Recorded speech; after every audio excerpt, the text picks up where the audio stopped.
So we're talking about the Canon 90D once again, and rumors are that it's coming out very soon, any week now hopefully, and Canon needs a big win. We're discussing the rumors, everything floating around on the internet to see what this thing's going to be all about.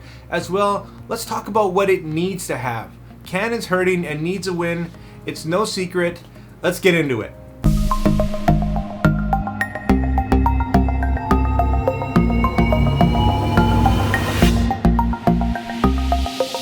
Let's talk about the 90D and what it needs to be. Well, Canon needs a win, of course, it's no secret.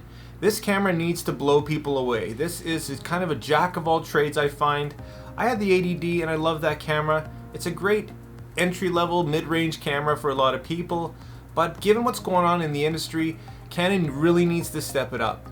I feel like this thing has to be announced this month, maybe early next month. It's got to happen. This is Canon's version of the A7S III. Is it ever coming? Well, yeah, we think it is. And we've got some rumors, although they're not very credible. But let's kind of break this thing down and find out what it needs. What are you expecting out of this thing? For me, I think they need to drop the DSLRs altogether. They need to put this 90D into a crop sensor mirrorless camera, very similar to the EOS R. And that's pretty much the first step. They need to start going mirrorless more and more. And they need to include pretty much everything that we've come to expect from everybody else. So when it comes to megapixels, you don't need to make it more than 24. 24 is just fine. It doesn't have to be a super high megapixel camera by any means. It just has to perform better. That sensor has to be better in low light. It has to perform better in higher ISOs. The 80D kind of struggled when it came to basically anything above 3200 in my experience. And you know, nowadays we've got stacked sensors, we've got all sorts of technology available to us, new sensors coming out of the woodwork every single day. They need to utilize this and make this thing perform as well as people expect it to in this day and age. Give us a great EVF that we're expecting from the EOS R. That thing's fantastic.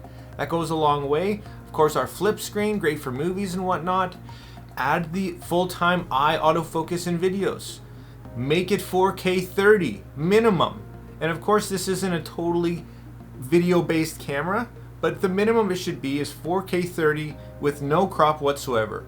Also do 1080 120, and these two things right there are more than enough for your average hobbyist or filmmaker. But for the most part, like I said, this is a jack of all trades camera, and probably for the most part, people are going to be focusing on the stills end of things. Give us an absolute minimum of 10 frames shooting speed. I think that's important. There's a lot of hobbyists, once again, use this for nature and whatnot. It's a crop body. Make it usable for us and make it competitive with everybody else. If they did go the mirrorless route, I'd love to see them introduce a new battery that did perform a little bit better, similar to Sony's Z-type batteries. That would be amazing because battery life isn't the best on these things, and there's no reason that it can't be. As far as autofocus is concerned, it's got to be a lot better than your 45-point autofocus. That's garbage. Give us something close to the EOS R. Give us your dual pixel autofocus. Give us a bunch of points. This is kind of what we expect these days. And there's no reason these cameras can't all have it or a similar version of it. So far my must-haves for this thing, I think, and I really believe that Canon needs to do something with this camera. 1, make it mirrorless, absolutely. 2, improve that sensor, make it decent in low light, absolutely for sure.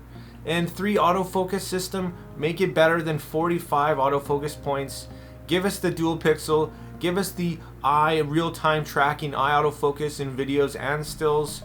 Give us 10 frames minimum shooting speed, a more efficient battery, a decent EVF. For you video guys, I really don't think, unfortunately, that you're going to get your 10-bit 422 out of this thing, and I just don't think it's necessary.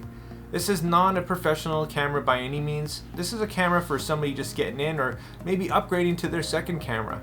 So it's not going to have all the bells and whistles, and if you are a Canon shooter, you know that they don't like putting their high-end stuff in their mid-range or lower-end stuff. It's just not something that they do. But Canon, if you're listening, maybe it's a great time to start. And price this thing around the 80D, maybe $1,200, $1,300. That's what people are going to expect. If you blow any of these things, I feel like it's going to be a deal breaker, and it's not going to be good news for you. One last option that we really need to see in this camera, I believe, is IBIS. It needs to have in-body image stabilization. For the EOS R and the RP not to have it is just insane when you're selling $2,000 and $3,000 lenses without IBIS either. It just doesn't make sense. You gotta catch up, put the IBIS in.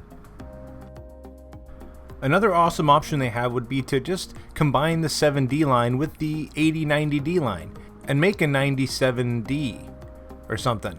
Yeah, that would be amazing. Make this thing 20 frames per second shooting, make it a sports camera, and make it a little bit higher quality. I think people would pay a little bit more for that, maybe $1,500-$1,600. What do you guys think? So of course, as we get closer and closer to an announcement, we see lots of crazy rumors floating around, and this time's no exception. Canon's been really good on keeping the lid on this thing because we've got stuff all over the place. I guess we'll just have to wait and see, but my fingers are crossed. There are definitely a few Canon announcements later this month, and we're really hoping that one of them is the 90D or equivalent. But those are just my thoughts on this camera, and I really hope that they do something to impress because it's needed. Let's leave it at that, guys. I really hope you enjoyed this video, and if you did, make sure you hit that like and subscribe button and drop your questions and comments down below. Like always, make mistakes, be yourself, and get out there and take some more pictures. See you next time.